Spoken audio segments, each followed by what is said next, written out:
breaking news.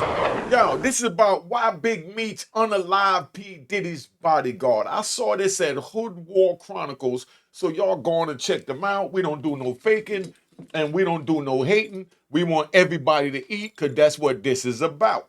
Now, check.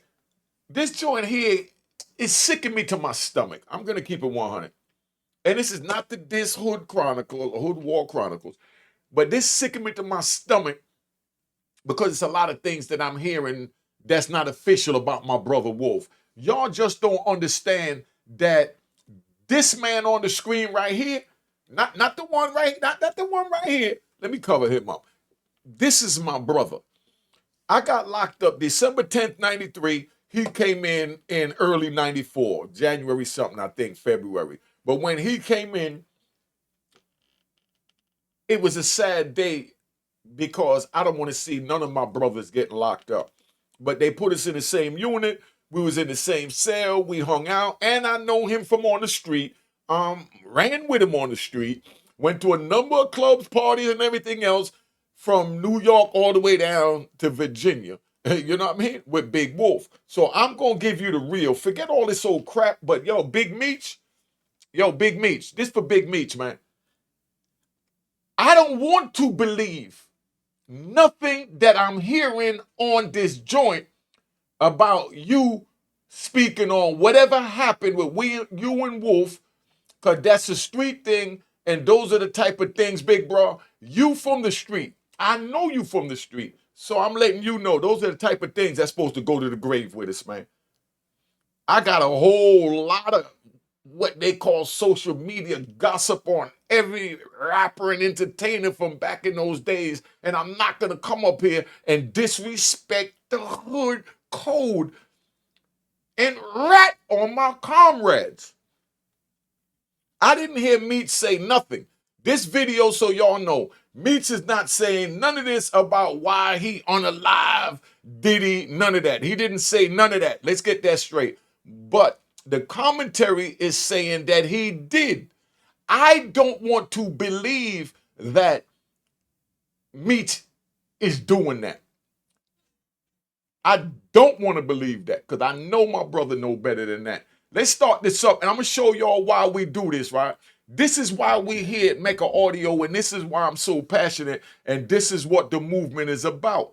So don't y'all sit there and get in no kind of way, because, you know, this right here. What's going on, man?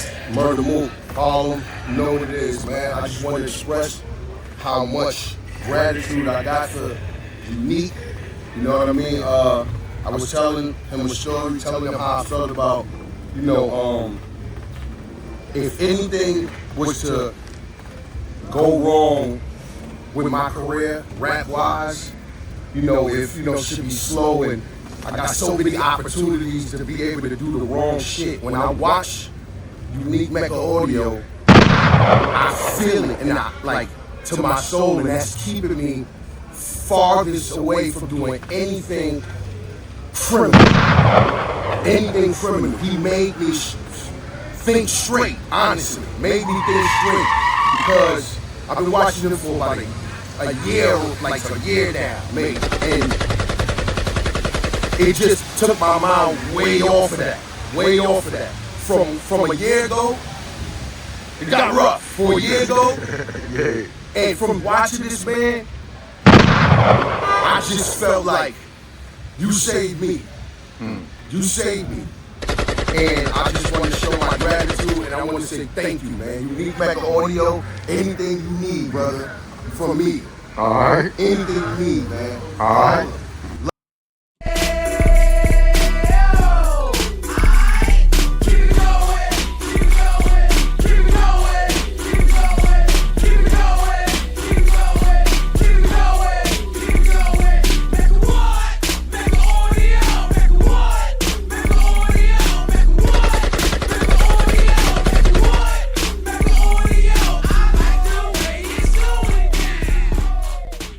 All right, this is about Wolf, man. I'm going to play this video here, and this is about Wolf. And they saying certain things that my brother is transformed into the next dimension, and I know he's holding it down with my other brother Khalid, for my other brother Tom Slaughter from Virginia, with my other brother D from DC. You know, I could just keep going on and on, you know, because we lost a lot. I'm going to say rest in peace to all our fallen soldiers during our time of ignorance. Now, sit back. We're going to play this joint, right? And I want y'all to listen to this because a lot of things that were said that I don't like, man. All right? And the same people that Puffy told Wolf he was leaving him for, it's the same people that ended up killing Wolf. That's wild, man. Well, you know, he told Wolf he didn't need Wolf no more. I saw my brother's picture on the big screen. Really couldn't believe it because I know that's not my brother's character. It was a shock to his father and I. I guess somebody must have said something to him. And next thing I know, you know, Wolf, rest in peace, you know, he let off a shot and let off a couple of shots, and Suge Man got right there. If you're Stop. See, that's the type of crap I'm talking about right there, right? Let me bring this over here, because we're going to speak on this, man. We're going to speak on this. Yo, there's certain things that we just don't do. You know what I mean? We just don't do. He's sitting here, Jermaine Dupri is talking about how Wolf let off shots. Next thing you know, Suge Man was unalive. Gunshots, gunshots, gunshots. I'm calling you out, Jermaine Dupri. That's ratting, my dude. Jermaine, yo, thank you, LR Matic, for subscribing. Yo, if you subscribe, it pops up on the screen right now, so make sure you hit the subscribe button. So try it, hit the subscribe. You let everybody know that you subscribe and you know what time it is. Yo, Jermaine Dupri, I love your music, love everything about you. You are entertaining to me. I ain't got no qualms with you. But when you sit there and you speak about a crime and put someone's business out there, whether they get convicted or do time on it or not, because let me ride. Let me ride. You want me to ride? All right, we're gonna ride. Yo, you don't speak about a crime even of the dead. You don't even tell on the dead. Because even though they're not here to physically do time, they have their family members, their children, their loved ones, their comrades that want to just remember them how they are, and they don't want a Band-Aid pulled off the wound to remind them or to put in the universe their bad deeds that they got away with while they was alive, because now they dead, you got a dude flapping his gums. That's not cool. Jermaine Dupri, I know you not from the street. So, you know, you looked at a little different, but this is for the youth watching me. If you on the street, claim you on the street, and then you get on social media and you say, Wolf fired a gun, let off a shot, all of that. If you say all of that, and you even got a pinky toe in the street, that's called rat. We don't deal with rat bastards over here at Unique Mecca Audio. You know what I mean? Not calling Jermaine Dupri a rat bastard, because Jermaine Dupri, from what I know, is a civilian, but I want my viewers to know. If you not subscribe, subscribe, and then go to Mecca Audio TV and show some love. I just want my viewers to know what ratting is, so they know don't get involved in the street, because the little things you think you telling and you think is nothing, you know what I mean, is ratting, and now you're labeled a snitch, and that little pinky toe you got in the street, now you deserve to get not only your whole foot chopped off, but your head. I'm from the era where if you tell in any way, shape, or form, it's decapitation. I don't want you to get decapitated. I don't want you to be a part of the street. But if you choose to be a part of the street, you don't tell. And to go on social media and say that Wolf let off a shot, then let off a all of that. That's right. Let me play the rest of this tape.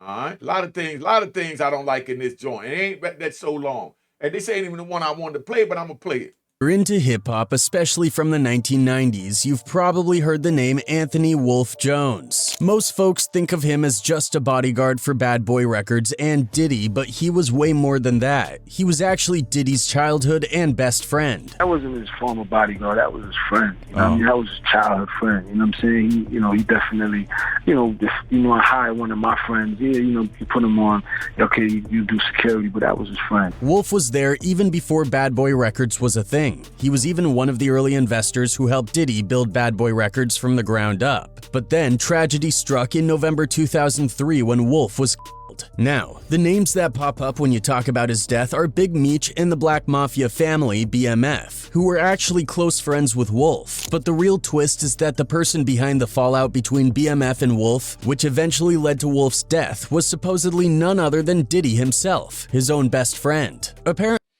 I don't believe that. I think it's crap. I'm going to tell you why in a minute. Let me play the rest of this joint. That's crap. Wolf and Diddy had a falling out because Diddy wouldn't pay him the money he was owed, and Wolf wanted out of Bad Boy Records, which was not good news for Diddy because Wolf knew all his dirty secrets. Listen how stupid this is. This is how social media stupid this is, right? They said Wolf wanted out of Bad Boy Records. How was he in Bad Boy Records? What was he doing other than being Diddy's childhood friend that Diddy looked out for and said, all right, I'm going to give you a title as a bodyguard. I'm going to be able to cut you a check out of these millions that I got from this record label to start Bad Boy. So I got a job for you. Diddy looked out for Wolf. That's from Wolf's mouth to me. That's from Wolf's mouth to me. Last time I talked to Wolf, right? Last time I talked to Wolf, or not last time, but right before the last time I talked to Wolf was in late 2001, right after the World Trade Center situation. I was in Lombard, California, and you already know what we're doing right now. We ride. All right? So now I'm going to ride with you, right? I'm in Lombard, California. I'm on the first floor right in front of what they call the Crip TV. Because they got like a long tier, and you got 4 TVs down the tier, and the tier is only but so wide, and that's where it's at, right? So you had the Crip TV, and I got a cell right by the Crip TV where I could lay in the bed, and they had a little window in the door, a little cell window in the door, but that cell was positioned right in front of the TV, so I brought the cell. Yes, I brought a government cell. Cell could never belong to me because this is a government cell. You understand what I'm saying? But I paid for it because that convict was in there. And I say convict, corrected myself from saying inmate because there's a difference between a convict and an inmate. An inmate do what he's told to do. He's no different than, you know what I mean? That's an inmate. Never label me an inmate. I was never an inmate. Then we have what you call a convict. A convict refused to succumb to his captors and be told what to do. The federal staff hated me because I would never allow them to tell me what to do. But anyway, let me get back to this, man. So I think they had a chance to buy it, and Wolf wanted his money. And they was cool, but Wolf wanted to do other things. And then Puff said, yo, I'm gonna get your money. When I do this Universal, I think a Universal deal or something like that, he said, I'm gonna get your money. And stop right there. Now, that's Big Gene. Big Gene been all over the internet. Big Gene knows a lot of intricate things that nobody even know. And one thing I would never do for you rat bastards is come up here and badmouth Big Gene. But if Big Gene says something that I don't remember in a way, I don't believe or whatever, but that's just my belief, and that's like everyone else, we all have one. just like an a-hole. You know what I mean? No difference. You know what I mean? So what no different. But now listen, Wolf did not have no money to give Diddy 300,000. Now, Wolf's partners and people that he ran with, which I'm not going to say names because we don't do that, but Wolf's comrades, they had the bag. Wolf had gotten locked up and, like I said, was with me and do the date, do the timeline. You know what I mean? For all you rap bastards. Do the timeline. 1993, when I got locked up, I was still looking out for Puffy when Puffy was over in Howard, and he just came over to be an intern, and he was messing with Andre Harrell, and everything was about Uptown, where they had Soul for Real, Mary J. Blige, Father MC, you know what I mean? I could keep going, you know? Evie D, everybody was over there. And Andre Harrell was doing his thing, and he hired Diddy as a intern. Intern means he's fresh out of college and ain't got a pot to piss in or a window to throw it out of. Diddy was dead broke when I knew Diddy.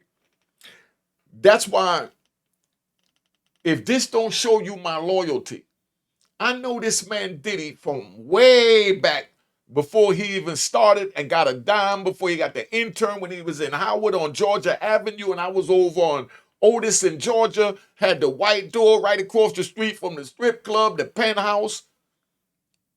Northwest, baby.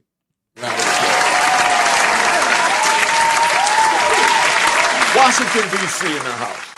That's when I was in Washington selling drugs, and Diddy was in Washington getting his education to be who he is, and he was dead broke. I used to go to, let me ride. You know, let me ride. You know, I like to ride.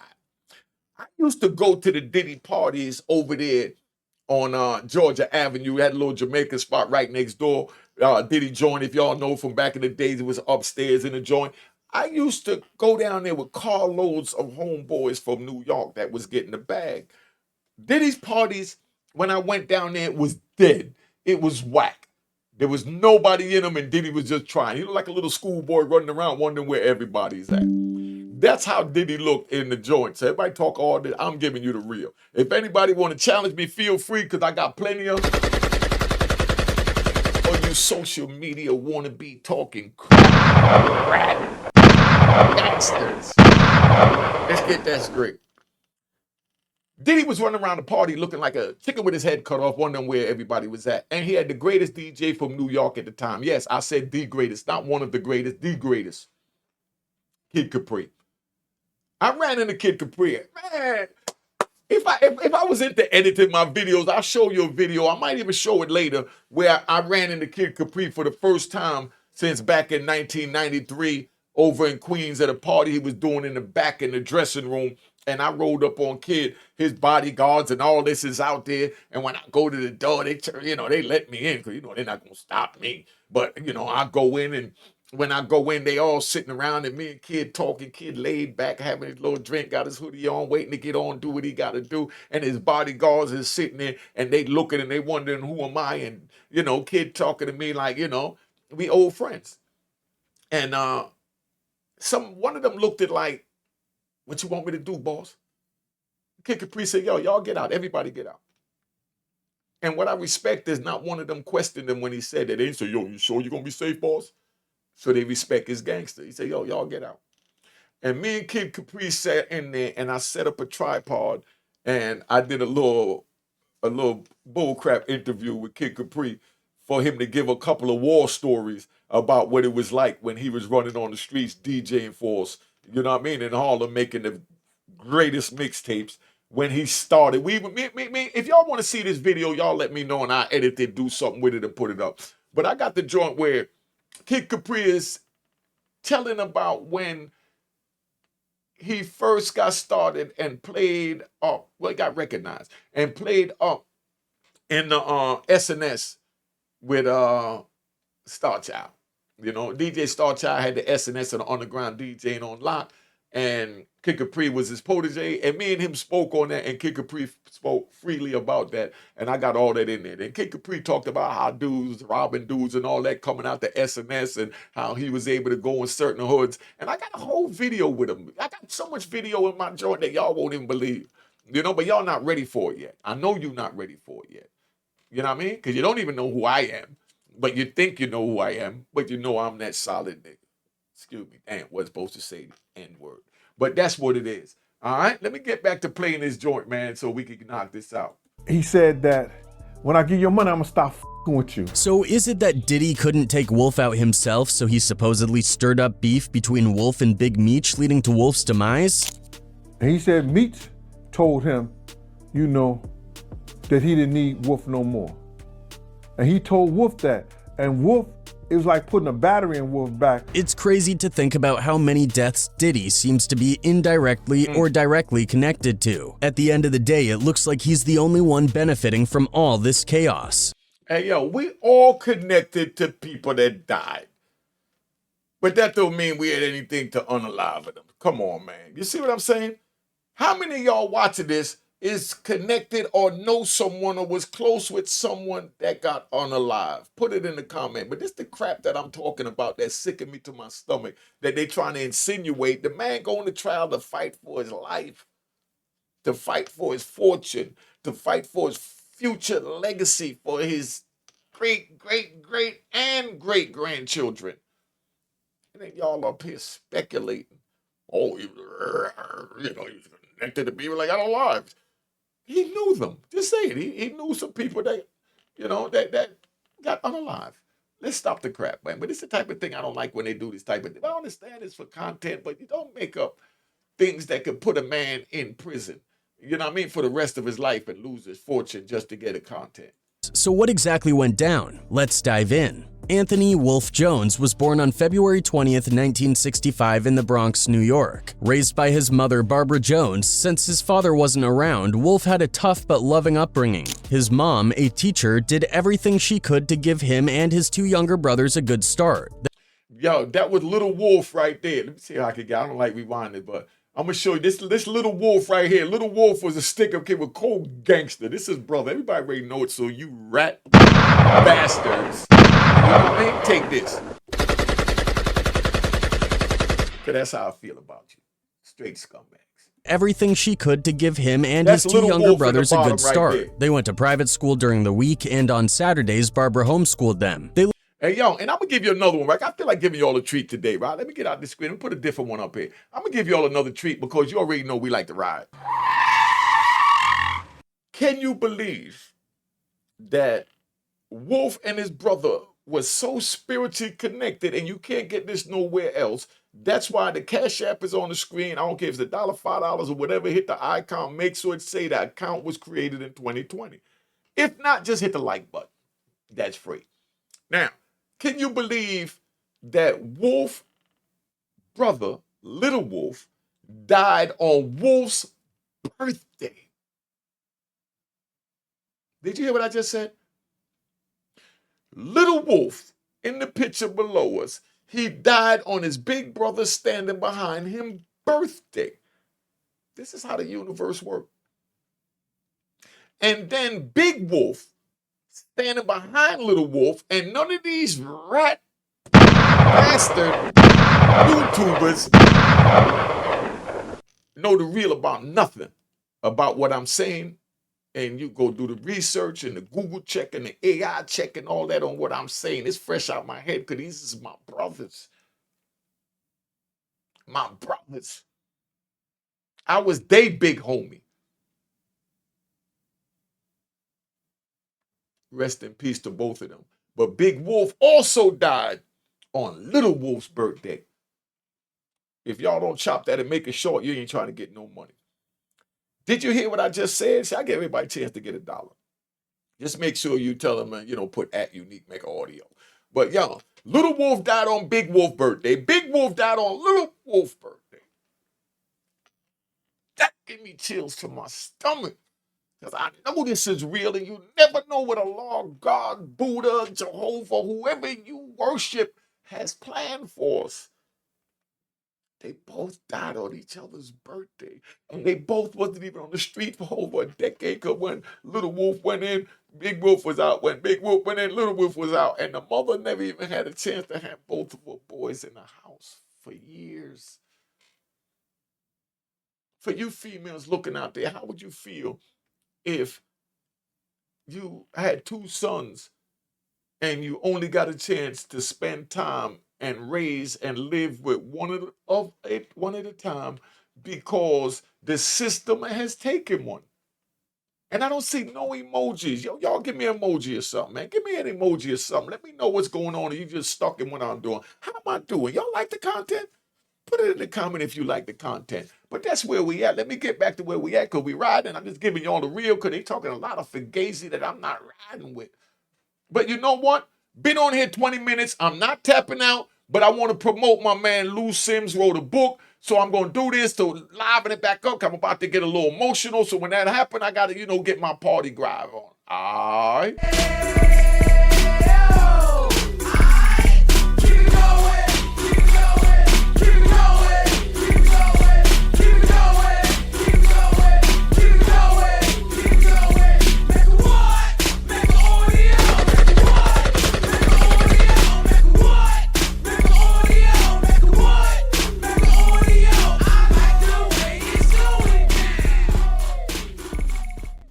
All right, so we back. So that's where we at, right? Just so you understand, this is emotional to me. And yeah, I'm going to say it, you know what I mean? I'm being soft right now. The reason why I say I'm being soft right now is because gangsters don't get emotional or attached to nothing that they can't walk away from in 10 seconds, 5 seconds or less. And these brothers is something that I can't get away from because they're part of my soul. All my brothers and comrades, even my enemy, is a part of my soul. Because that's what guided me into and molded me into the man that I am, to be able to give you these jewels right now. So when I get emotional and I get on this tyrant, y'all got to check me, man. But hold on. Like I said, make sure you cop my man Lou Sims' book, man. I got to cheer up, so I'm going to give y'all a little time out again. Just a minute. Cheers to the crime.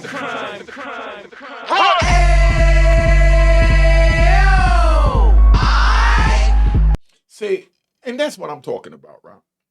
This is how we look out for each other. Like this brother Lou Sims I'm talking about, he's connected to my soul. So when I eat off this 122,000 subscribers, and let me take this time, right? I'm going to take this time to thank y'all for my 100,000, mark plaque. But we need to get to 200,000. The numbers going up. I get over 5,000 subscribers a month. Keep the subscribers coming. And please go to my second page, Mecca Audio TV, so we get a plaque over there too. And I'm going to give you all a round of applause.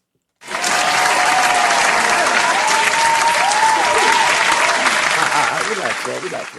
And you already know the deal. Cop my book, A Roaring Harlem, at roaringharlem.com. See how we plug it? And where my man at? I'm in a plug-in mood right now, so bear with me. I'm going to get back to these 5 stories in a minute. We got my man Ant Banks out of Texas. Cop his book. Look it up. Ant Banks out of Texas. Fire. You know what I mean? Now, let me get back to this show and play this video, man, because a lot of things I don't like. He lived in a part of the Bronx known as the Valley, a rough neighborhood that shaped Wolf's reputation. While many thought he got his nickname Wolf from his street presence, it actually came from a much more innocent source. During his childhood, his best friend Troy and Troy's sister Tammy started calling him Wolf based on the character Eddie Munster from the 1960s TV show The Munsters. Hey, y'all, I'm going to give y'all a funny one. Can we ride? We riding, so I'm going to give y'all a funny one. We riding. Can I get an emoji if y'all liking this? Can I get an emoji? Any emoji that describes how you feeling about this content. Now, when I went to trial, right, down in Virginia, Wolf went before me. I went in June. Wolf went about March, April. Probably about April. But when Wolf went to trial, His mother got on the stand because they was trying to paint this picture. The prosecutors was, see, this is what happened in trial. We ride. We ride. Prosecutors, they have a job. They write a movie script, and then the defense attorney writes a movie script, and then they both sell the movie scripts to the jury, and whichever one the jury buys, that's the one that wins the case. Now, the prosecutor painted a picture of Wolf that he was this big bad wolf. You know what I mean? You know how Wolf get in the hen house and just tear everything up. You know what I mean? You know what the Wolf do. That's how the prosecutor is depicting my man. So then his lawyer, Wolf's lawyer, put his mother, Barbara, on the stand, and they asked her, why do they call her son Wolf? She said, because he got this little peak in his head, and they used to call him Wolf from that, like, you know, Eddie Munster. And the European jury down there, which the jury was mostly, you know, comprised of, they laughed like a mother. You know what I mean? I mean, they laughed, you know? But, so that's one of the tidbits that you didn't know that I'm giving you. Wolf got his name from Eddie Munster. His mother went to trial and had to tell the jury that he got his name from Eddie Munster and he wasn't this monster that the prosecutor was creating him to be. You know what I mean? The emoji's not working. The emoji's not working. I don't see an emoji. Make sure you subscribe at Mecca Audio TV, my second channel. But that's where that came from. Just wanted to give y'all some tidbits. All right? They poked fun at his prominent widow's peak and his resemblance to Eddie. His little brother Terrence, known as Little Wolf, was very close to him. As Wolf entered his teenage years, he formed a tight-knit group with friends from his neighborhood. They called themselves the Valley Mob and became known in the Bronx for being tough guys who could handle themselves in a fight. Despite dabbling in the streets, Wolf still graduated from Harry S. Truman High School in 1983 and went on to attend Bronx Community College. He tried to juggle different jobs while pursuing his degree, working at the United States Postal Service and later in construction. You see, we all tried to get our lives together in some way, shape, or fashion, but then we was pulled down the rabbit hole of running the streets, and that's why I'm trying to tell the youth, don't get caught up in that rabbit hole, because you will get stuck. However, being a college student with a 9-to-5 job wasn't bringing in enough cash, so Wolf hit the streets with his Valley Mob crew to make money. Unfortunately, this decision led Wolf straight to prison after a beef with a rival crew resulted in him catching an attempted murder charge in the early 1990s. After spending only a few years in prison, he was released in early 93, a year of significant progress not just for Wolf. Hey, yo, that's my man Big Ock down at the bottom, where his gear's over there. But he got a fire clothing line. That's Big Ock on the bottom right. You know what I mean? That's what it is. Let's keep this moving. Had to give my man a plug. Wolf, but also for a young music industry A&R trying to make his mark, Sean Puffy Combs. Wolf and Puffy were already acquainted before Wolf went to prison, and by the time he got out, Puffy was starting to make a name for himself in the music business. Puffy was working under Andre Harrell at the legendary Uptown Records, playing a major role in successful projects like Jodeci's Forever My Lady and Mary J. Blige's What's the 411. However, Puffy's success led to some clashes with Uptown CEO Andre Harrell. By early 1993, Puffy was fired from the label. Parlay, and then you started working with Andre Harrell. Tell us about that. At the time, I was working with Andre Harrell, but he wasn't paying me enough, so I had to promote parties on the side, which was all good. Being dropped put Puffy in a deep depression and made him question his future in music. I gotta speak on this, Ron. It was running through my mind that this still aren't playing, Ron. It was running through my mind.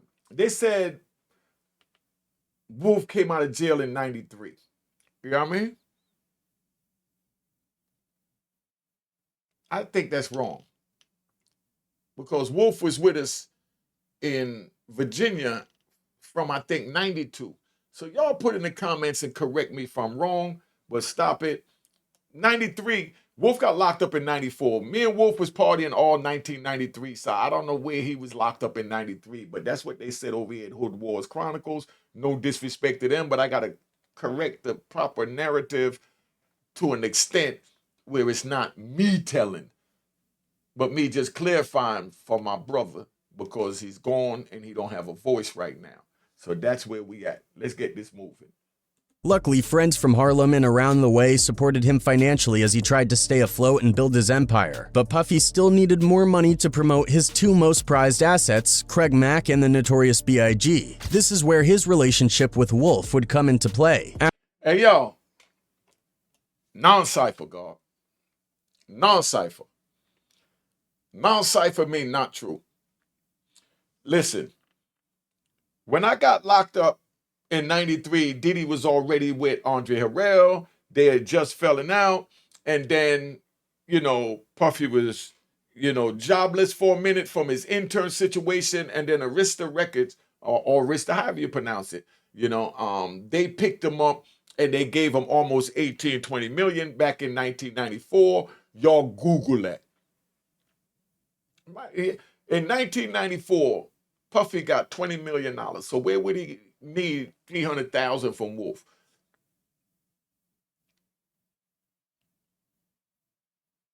And Puffy wasn't spending money like that for Wolf to give him 300,000 before he got the money. But we're not even there because they're saying that Wolf gave Diddy the money to start Bad Boy. That's non-cipher. Non-cipher.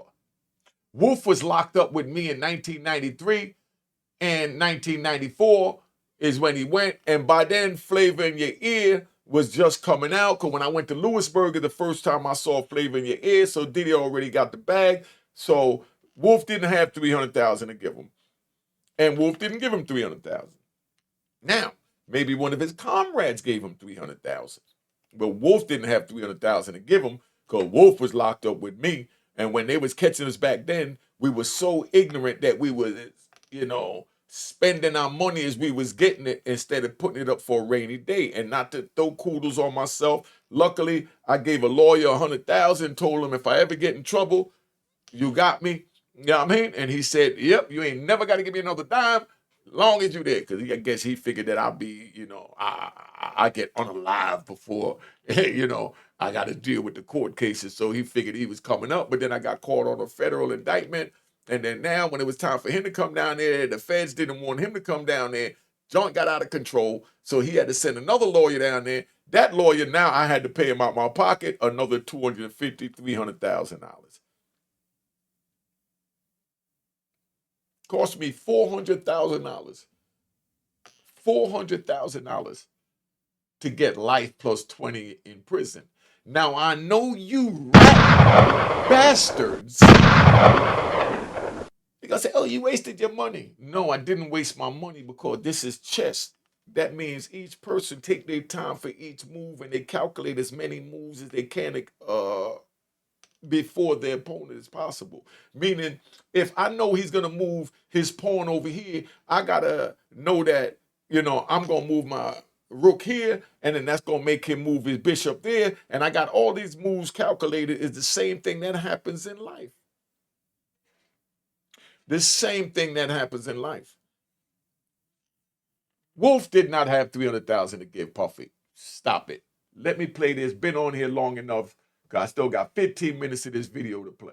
After his release from prison, Wolf went into business with two of his close friends, Buck and L. They started a party company called Butt Naked, holding events all up and down the East Coast, including at Puffy's alma mater, Howard University in Washington, D.C. However, it was said that this was just a front for their real business, cocaine distribution. Wolf, along with Buck and L, decided they wanted to be early investors in Bad Boy Records, giving Puffy hundreds of thousands of dollars to cover the costs of jump-starting the label. Another friend, D. Ferg, the father to A$AP Ferg, helped design the iconic Bad Boy Records logo. A$AP Ferg's father, D. Ferg, he had designed the logo for Uptown Records and the logo for Bad Boy. And their investment paid off big time. Once Biggie was featured on the hit Supercast song Dolly My Baby, along with his own solo single Party in Bull S from the 1993 film Who's the Man soundtrack, things started looking up. Wolf began spending more time with Puff, and their bond grew stronger, almost like brothers. Bad Boy Records was gaining traction in the music industry, and in 1994, things took a major leap forward. Puff signed a lucrative 50-50 distribution deal with music mogul Clive Davis and and Arista Records. This deal catapulted Bad Boy into one of the most popular labels in rap, especially after the release of Craig Mack's hit song Flava in Ya Ear, followed by its star-studded remix and Biggie's legendary Ready to Die album. Bad Boy was officially a powerhouse in the music industry. Wolf became head of security at Bad Boy, but he was more than just a bodyguard. He was muscle, someone Puff respected for his street reputation. Wolf was very protective of Puff, always on point when it came to any type of threats, and soon Bad Boy would need a soldier like Wolf more than ever. On November 30th, 1994, the seeds of a major conflict were planted. Tupac was ambushed in the lobby of Quad City Studios by 3 armed men, leading to him being shot 5 times. The story goes that Tupac was in New York City doing guest appearances while awaiting trial on the assault case. Tupac started questioning why his co-defendants accused of the same crime were getting lesser charges and way less jail time. This was a dangerous move because one of the people he was speaking of was a well-known Brooklyn gangster named Haitian Jack. Jack called up another notorious New York gangster, Jimmy Henchman, and together they came up with a plan to set up Tupac at Quad City Studios. Tupac called out Jimmy Henchman and Haitian Jack for being behind the setup. From the outside, it looked like the situation had nothing to do with Biggie, Puffy, or Bad Boy Records. But according to Tupac, they knew exactly what was going to happen to him that night and didn't warn him, which he saw as a betrayal. As you notice, I haven't said a word about none of this because I don't know nothing about none of this. You know what I mean? This is not my part of experience, so I don't know if none of this is true or false. I'm just airing it just so you know. This is my disclaimer. That's what it is. You know, Walter King Tut got a YouTube over there at YouTube. Go check him out. You know what I mean? You know, when he decides to speak, when him and his woman decide to, tell their story, they'll be able to clarify that. I don't have no insight on that, so I can't speak on that, and I can't wait till they do it. Go check out Walter King Tut over there at YouTube.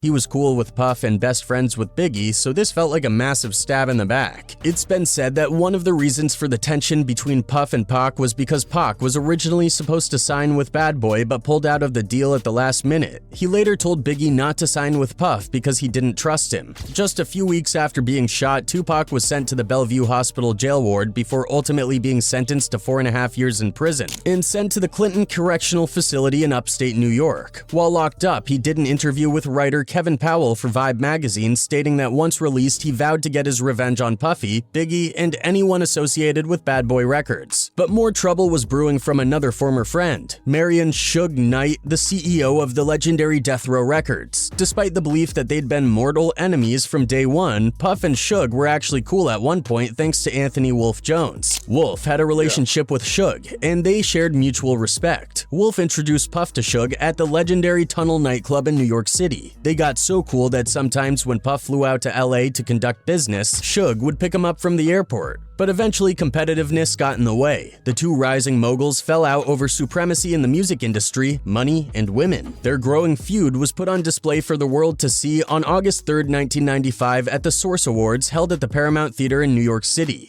Hey, y'all, I was in Lewisburg when that happened in 1995 in August. And when Suge said that, we all looked at each other and we said, whoa, he disrespected Bad Boy. Woo! Yeah, Lewisburg. Round of applause to Lewisburg. Can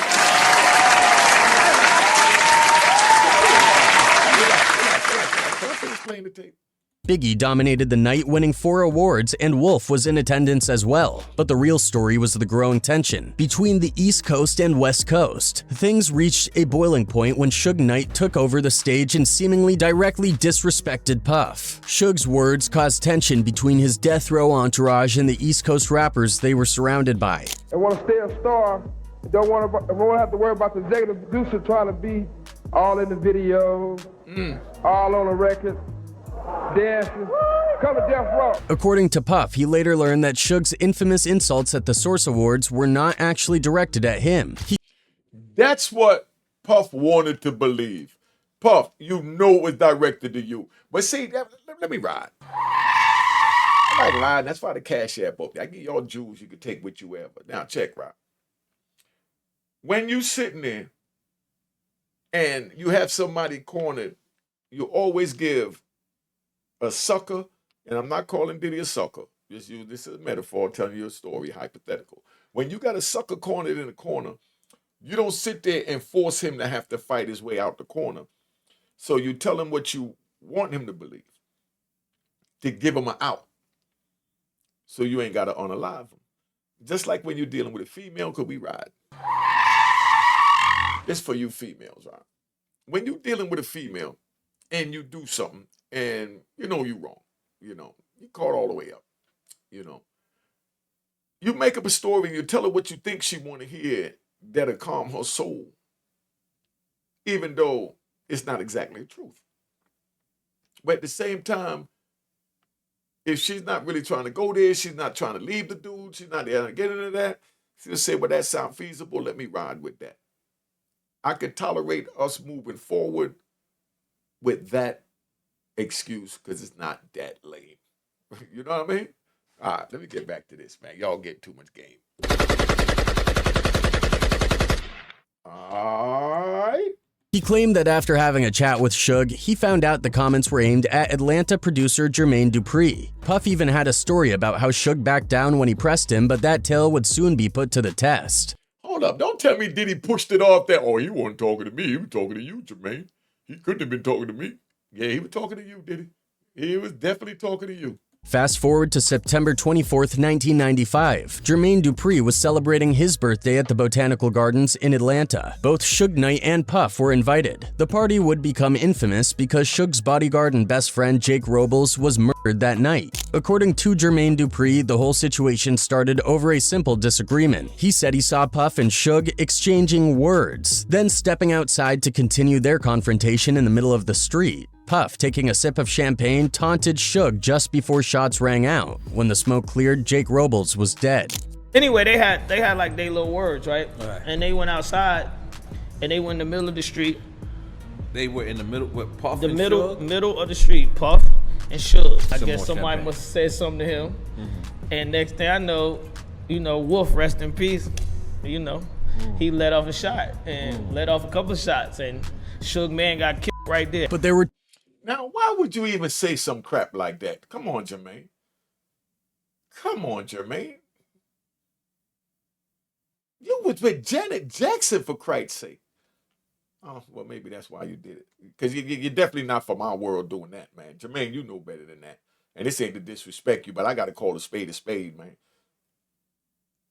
Oh, Wolf let off a shot. Come on, dog. This shit is sickening.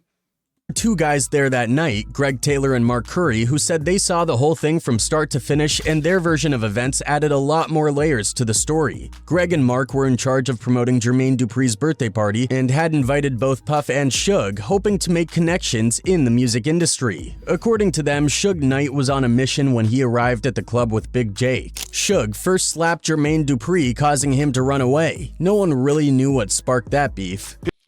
You're telling me they said that? I heard that too, that Suge smacked Jermaine Dupri. But are you trying to tell me that he smacked Jermaine Dupri at Jermaine Dupri's birthday party? Somebody tell me I'm wrong in the comments. I know you rat bastards waiting to look for something to comment on. He came right in and slapped the shit out of Jermaine Dupri. Jermaine ran out the goddamn club. Then Suge turned his attention to Diddy, who was enjoying himself drinking liquor straight from the bottle and hanging out with his top shooter Wolf. Suge walked up to Diddy and started pressing him about money for publishing points on Mary J. Blige's What's the 411 album and Jodeci's Forever My Lady. According to Greg and Mark, Puff responded, "Yo, Suge ain't about to keep being yo B." This provoked Suge, who grabbed Puff, slapped him across the face, and lifted him off his feet. Wolf quickly intervened, grabbing Suge, and a scuffle ensued. Mark, Greg, and the Platinum House club owner V. Johnson broke up the fight. And Wolf reached over and grabbed him. Wolf was so gangster. He said, boom, Suge. Shit ain't going down like this no more. And enough was enough. And he brought Puff out the air and set him back on his feet. But it wasn't over yet. V told Puff, Wolf, Suge, and Big Jake that if they really had a problem, they could go into a room in the club and handle it like men. Witnesses said that if you put your ear to the door, all you could hear was furniture being moved and bodies being slammed. Surprisingly, just minutes later, all four men emerged from the room, with Suge having his arm around Puff like they were old friends who had a disagreement, fought it out, and were cool again. See, what I want y'all to understand, right? my man Wolf, right? So y'all understand. Wolf is straight gangster. You know what I mean? They just talking about, oh, Wolf was Diddy's bodyguard. No, Wolf was there on the street. Wolf wasn't taking no shots. Diddy know he wasn't taking no shots, so that's why Diddy kept him with him. And Wolf wasn't the type that Diddy would play with no money, unless there's no 300,000. That's not gonna happen. As a matter of fact, right, I might even do something. I've been on here long enough. I'm gonna finish this whole joint though. I'm gonna call Big Gene and get Big Gene up here so we can speak on some things that I heard him say, because I'm not gonna sit here and make a video bad-mouthing Big Gene or nobody when I got their number and I could call them and we can do what we need to do in private, or we can do it on social media. So I'm gonna call Big Gene, see if he wanna come on social media and we talk about this whole Big Gene saga with me and him going toe-to-toe. So if y'all wanna see me and Big Gene go toe-to-toe, put it in the comments, man. V opened the door, and there goes Suge and Puff standing there like this, hugged up. We like, oh, these niggas worked that out. They worked that stuff. They was like, quick. As the club was shutting down and everyone was walking outside, Wolf and Big Jake were having a conversation of their own. But everything was interrupted by gunshots from across the street, causing panic and confusion. In the middle of all the commotion, with everyone's attention elsewhere, someone from the bad boy entourage walked up to Big Jake, put a pistol to his body, and started shooting. Jake was hit multiple times in the chest. The gunman then turned his weapon on Suge, but Suge snatched up Puff, who was standing right next to him, and used him as a human shield. Suge backed away toward his waiting vehicles, holding. Yeah, like I said, I wasn't there for that. I don't know, but if that happened, that's straight gangster. Sure, you get a round of applause. Woo!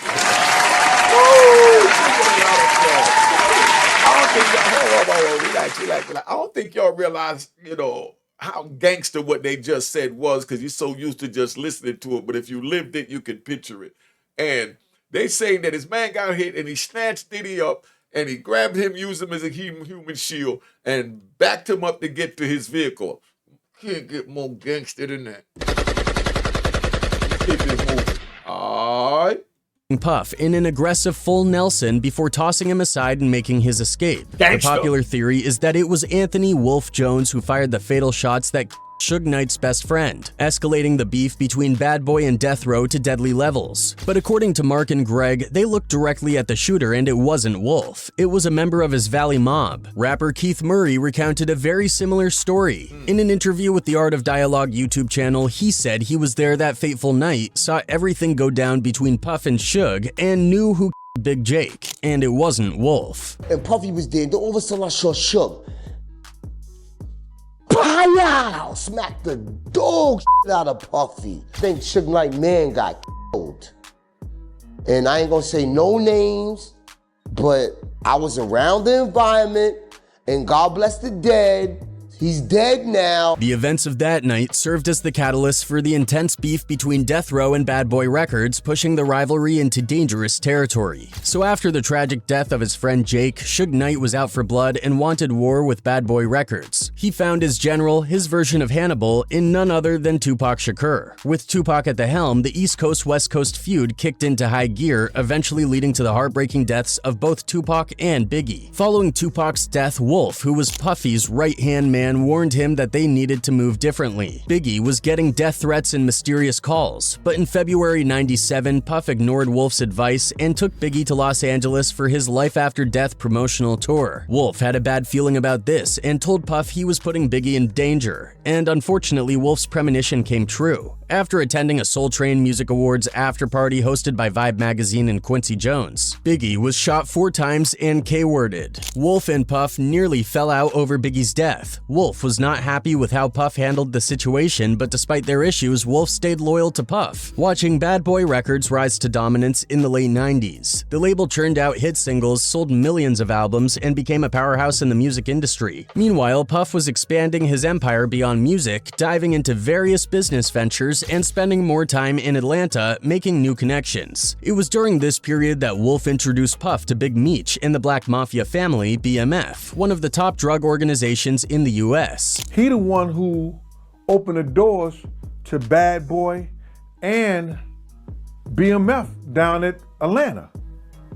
That all came from Wolf. Puff was already well connected in the music industry, but thanks to Wolf, he now had serious street connections. Trying to juggle both worlds, however, would backfire on Puff. He had an ongoing beef with a Brooklyn shooter and gangster named Matthew Scar Allen, which led to shootouts at a party in New York while Puff was with his then-girlfriend Jennifer Lopez. Bystanders got shot and Wolf was facing life in prison due to attempted murder charges from the early 90s. Puff, being too valuable to the music industry, couldn't go down for these charges, so the blame fell on his new artist Jamal Shine Barrow. Leading up to the trial, Puff cut off all contact with Shine and refused to help him pay for his legal defense. When Shine shot the music video for his hit single Bad Boys, Puff was nowhere to be seen. But Wolf was front and center, showing his support. Wolf didn't agree with how Puff was handling Shine's situation, causing friction between them. After the trial, Wolf began to see Puff differently, feeling it was time to move on from Bad Boy and start his own venture. At a birthday party thrown by Jennifer Lopez for Puff in Miami's Club 312, Wolf met Mike Sally, the brother of former NBA player John Sally. They talked about going into business together and buying the club, making Wolf feel ready to cash out his investment in Bad Boy. Now, he had admirations to own a club. He was trying to get this club down in Miami with John Sally's brother, Mike Sally. He informed Puff of his plans and asked for the $300,000 he initially invested, but Puff stalled, causing the deal to fall through and adding to Wolf's growing resentment. I guess he wanted to move on and he needed his money, I guess, that he put up, or, you know, Wolf said it was $300,000. By late 2002, tensions between Wolf and Puff reached a boiling point. Wolf aggressively confronted Puff about the money at the Bad Boy offices, with things nearly turning physical. According to Gene Deal, another of Puff's bodyguards, he heard Puff tell Wolf he no longer needed his protection because he had Big Meech and BMF backing him. I guess. Yo, that's crap. That's crap. Stop it. Stop it. Stop it. Stop it. Gunshots. Gunshots. Stop it. You don't abandon. This is the street. Period. Let's ride. You don't get rid of your bodyguard, who's your childhood friend that you don't have a problem with. You know what I mean? And now you create a problem and say, now I'm not going to feed you no more, my childhood friend that's been protecting me. So now I'm going to go over here and get Big Meech and them to protect me. And I trust my life with Big Meech more. Does that sound any way logical to anybody in the sound of my voice? Him and Wolf grew up from they was kids. And then now he's going to say, yo, Wolf, I don't need you no more. I got Big Meech. And Big Meech was introduced to Puffy by Wolf. Somebody tell me how stupid this sounds. But this is social media. And I guess that's the way they remembered it. But I'm speaking from the street and the people. This is common sense, man. So don't y'all go getting your panties all in a bunch saying, you know, Unique disrespecting Gene Deal. No. What Unique is doing is Unique is speaking on the street code and what he knows. And Gene is speaking on what he knows. That's why me and Gene, we're going to sit down again, man. Because Gene know how dead Wolf is to me. And I want the proper narration of Wolf to be out there. And instead of me bad-mouthing everybody on the tape that says something about my brother Wolf, you know what I mean? I'll sit here with any one of them. And I tell them facts, because me and him broke bread together. We was locked up together. Not in the same jail, in the same unit, in the same cell. That's my brother. So if I hear anything that I don't agree with about my brother that transformed, I have to correct that. And I'm going to bring my facts. Because like I said, Big Gene, to tell you himself, his mother told Gene and everybody else, yo, Unique is home. I want Unique to do my son Wolf's video. And you ask Big Gene that. So Big Gene from the street, he was in the loop and everything. But remember, Big Gene was Big Gene and Unique was Unique. And Unique and Wolf had a certain relationship. And Gene and Wolf developed a certain relationship after Unique got locked up. But yes, he knew Wolf very well before he got locked up. But you know what I mean? Let's get this right, man. Let's play this, man. Yes, he wanted to move on, and he needed his money, I guess, that he put up, or, you know, Wolf said it was $300,000. This made See, that was good. That was good. I like the way Gene did that. See, I respect that. See, that's why I mess with Big Gene, man. You see the way he said he don't know what the $300,000 was for. That's what I respect. That he said he don't know what the $300,000 was for. But what I got an issue is people saying that he invested $300,000 to start Bad Boy. No, he didn't do it because he was locked up in federal prison in Virginia Beach with Unique at the time when Diddy got that money, man. So Diddy didn't need nothing for Puff when he just hooked up with Clive Davis? What are you, stupid? It's just retarded. It's just bastards. Wolf came out of jail without a pot to piss in and Diddy put him on. I talked to Wolf on the phone himself. Diddy locked up, looking at getting life in jail for some crazy, horrendous crime that he needed to be castrated for if it was true. Diddy ain't do nothing for me since I've been home. But I'm loyal to the street and the code, and I can't sit here and let foolery run around on this internet that I know about when it come to my comrades. Diddy ain't do nothing for me. Y'all say, oh, you protecting Diddy. Diddy didn't give me a dime. I seen Diddy maybe 3-4 times since I've been home. You know what I mean? At different events. The Joint Atlanta, the Black Summit, you know what I mean? And we was at a club over here in New York, and I think another club in Atlanta. And then another club in New York. 4 times I was with Diddy since I've been home. He ain't give me nothing. I didn't ask him for nothing.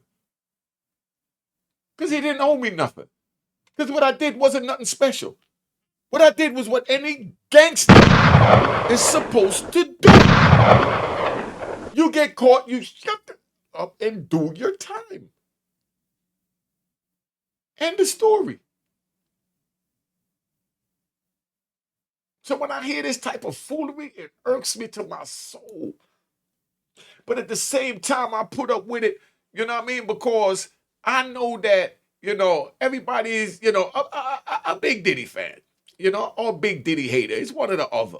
But I do this for these type of brothers, for the youth.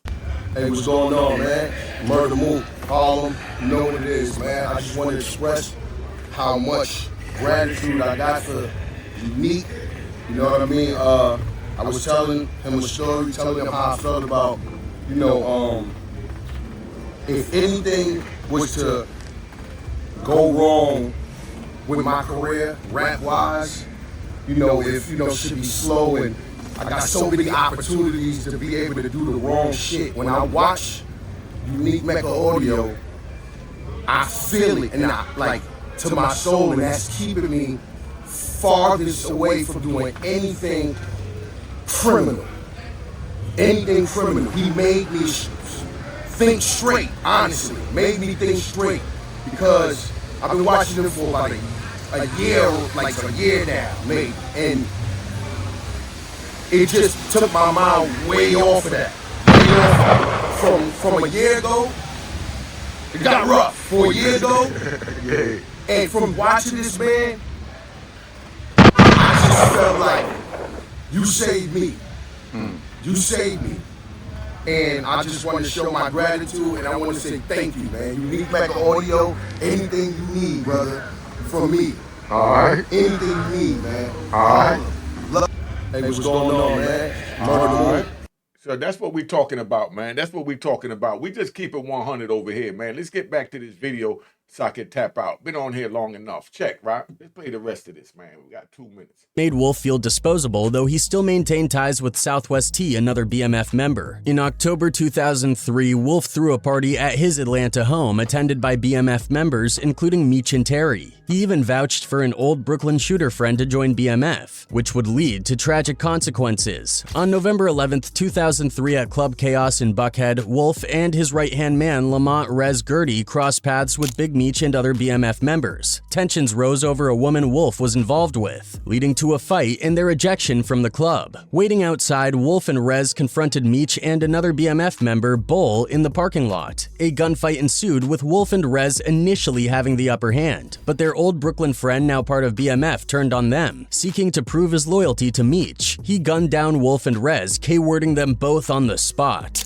He was walking towards Wolf and them, so Wolf and them like, yo, I guess they like, that's my man and everything like that, but damn, now he working for Meech and them, and he shot Wolf and Rez. In the aftermath, Wolf's mother spoke out, revealing Puff paid for Wolf's funeral but treated her son as if he barely knew him. She pressed Puff about the $300,000 he owed Wolf, but Puff dismissed it, claiming Wolf had delusions of grandeur. All right, say, and I'm going to speak on that right there, right? Because like I said, you know, I got to keep it real, you know. Big Gene did speak the facts. Wolf's mother told me out her mouth that Puffy owed Wolf $300,000. I don't know what the $300,000 was for. Just like Gene said, he don't know what it was for. But get that delusion out your mind that Wolf gave Puffy $300,000 to start Bad Boy. That didn't happen. That didn't happen. Wolf was locked up with me when Bad Boy got that check for the millions. Y'all do the research and get your receipts on that, so we could clarify that. I'll stamp that. Anybody got any questions and that dispute this, let me know. Wolf was locked up when Diddy got that bag. When Wolf came home, Diddy already had the Super Cat, oh Dolly, oh baby. Oh, me and Wolf watched that in Virginia Beach. And then Wolf went home, and then when I got to Lewisburg, so I don't know exactly when it came out, it was end of 94 or beginning of 95, because they took the BET out the Virginia Beach regional jail that they was holding the federal prisoners because they didn't have no federal jail, because they wasn't locking up the people in Virginia for federal charges like that back then. They just got the main players, Stacey Robinson, the rat bastard Will Foreman. Dude named Will Foreman, big 750 BMW. He done sold me the BMW. It's all this in my transcript, right? If you want to know about this rat bastard down there, you know, just put it in the comment. I don't even want to waste the time on it because we talking about my big bro, my bro Wolf right now. All right, let's get this thing back popping, man. By the way, let it be known, he does owe my son $300,000. Yeah, he's still owing it to me. Because he's always saying, I'll do that, I'll give you the money back. Wolf left. You see what I'm saying? She said, but I'll do that and I'll give you the money back. She never said that her son put up no money for nobody. That's out of Barbara's mouth. Barbara's mom is my mother. That's what I call Barbara, Mom. That's what I call Wolf's mother, Mom. Everybody that know, and they know how Barbara feel about Unique.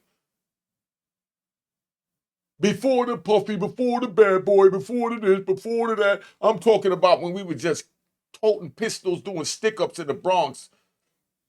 I've been up there in Edenmore Projects, in the Valley, my co-defendant Diesel from up there. That's why when I hear people talk crap about, dog, I was in Edenmore, man, with everybody that had it, that was doing it. Like I said, Joe Pratt, Jamel, you understand what I'm saying? Come on, Slick, Rick, you know what I mean? Come on, man. Guito was getting the bag. Round of applause to Guito. Hey, yo, listen. Because y'all don't even know, right? Y'all, everybody talking about all these people on the thing. Y'all don't even know this kid named Guito. This kid named Guito from up there in the Bronx. Official Boricua that ran with us and made sure everybody eat. If anybody know where Guito at, tell Guito to hit me, man. I want to interview Guito, so I want to tell you the world who Guito is, so you understand. This was a young boy that was getting money. Police, New York State police, and all the feds and all this ran up in his house, took $130,000 on Monday. You know what I mean? Then they ran up in there on Tuesday. After they done searched the place, got $130,000. Go back on Tuesday and get another $140,000. And then go back in there on Wednesday and get another $180,000. So let's say, you know what I mean? That's how they was taking over $100,000 at a time from this young boy out the projects, man. And this is in '88 when we was on food stamps, when food stamps was still on paper dollar bills. This wasn't the little cards I come home to. When I went to jail and people came, they had a whole book. that'll say $280. And it'll be broken down and had his own money and the whole nine. And somebody come and say, man, I got a $280 food stamp joint. Let me get a half an eighth, man. You know what I mean? And I'm like, how much food can you well, let me get it. I give it to one of these chickens. You know what I mean? Me and one of these females. You know, y'all remember them days? You know, let's just keep this thing real, man. You know, but let me finish playing it, because y'all not ready for unique Mecca audio, man. Left behind 5 children, though rumors persist that he was the real father of Puff's first son, Justin. Despite these claims, no proof has surfaced and they remain speculation. Yo, I ain't gonna lie. That boy do look like Wolf. Diddy, I gotta keep it real. He do look like Wolf. Not saying nothing, but in my opinion, he do favor Wolf, but that don't mean he ain't yours. He can favor the mama favor Wolf, but the genes get mixed, whatever it is, but he do favor Wolf. Wolf was always in the shadows at Bad Boy, playing a crucial role in the label's development. Even though he doesn't get the credit, he was instrumental in building one of the most influential record labels in music history. Puff has since reached near billionaire status, but Wolf's legacy as a Bronx legend and the heartbeat of the Valley Mob remains. He was only 38 when he died. Rest in peace. I can't even believe that. I can't even believe that, man. I can't even believe that. And that's what irks me to my stomach. You know, it irks me for the simple fact exploit. Even before it all came. Wolf been through all of that. And he been there with us. Diddy was there, you know what I mean? And we was there for Diddy, you know. And we held Diddy down not because we expected anything, but just because he was down with us. I come out of jail, he didn't give me a dime. He don't owe me a dime, but I'm not going to sit here and throw him to the wolves because of accusations. And I don't even dispute that 98% of the accusations is true. You know what I mean? But let him get his justice. The way I got my justice for poisoning the community with crack cocaine that I apologize for over and over. For my selfishness, for my greed. But I went and got the help that I needed. Let this man go get the help that he needed, man. Or do you want to just hang him and just say end of his life? That's what it's going to come to. But we've been on here long enough, man. Let me tap out. Cop the book of Raw in Harlem. And I'm going to pay my man Lou Jordan again for the outro. All right? Cheers, cheers, the crime, the crime, the crime, the crime, the crime.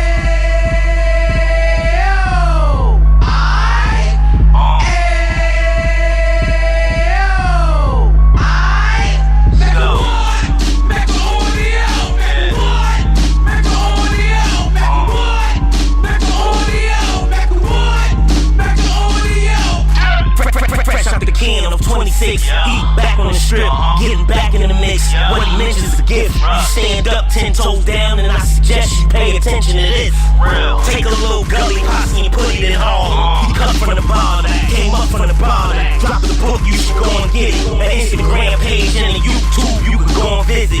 Then you can consider yourself LinkedIn. Sit front row and get juice from a kingpin. How he went through it, so you ain't gotta go do it. Did not pay attention, would be stupid. Talking about a man that probably put your grandfather on. Probably the reason that him and your grams got along. A man that generated millions on the block. There's a time, never swill to the cops, Mecca audio.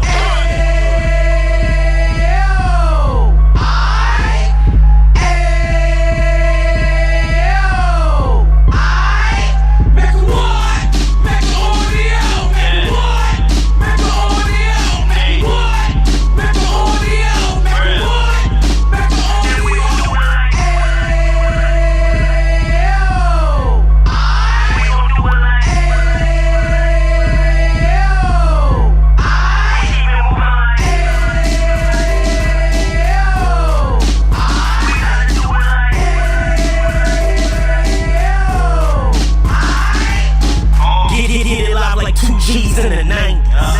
Drop top being so shiny. I let shorty go, she was whining. Treat her like my past, she behind me. Spent a couple bands on the dapper Dan. You need back again, getting green like a Packers fan. No cap, it's a roaring uptown. Yeah, we horn uptown, Dominican bust down. Now we on the positive, you ain't got a lot to get. Now you trying to stop the kids from being an operative. So take heed, homie, lend it air. He started in uptown, he gon' finish dead.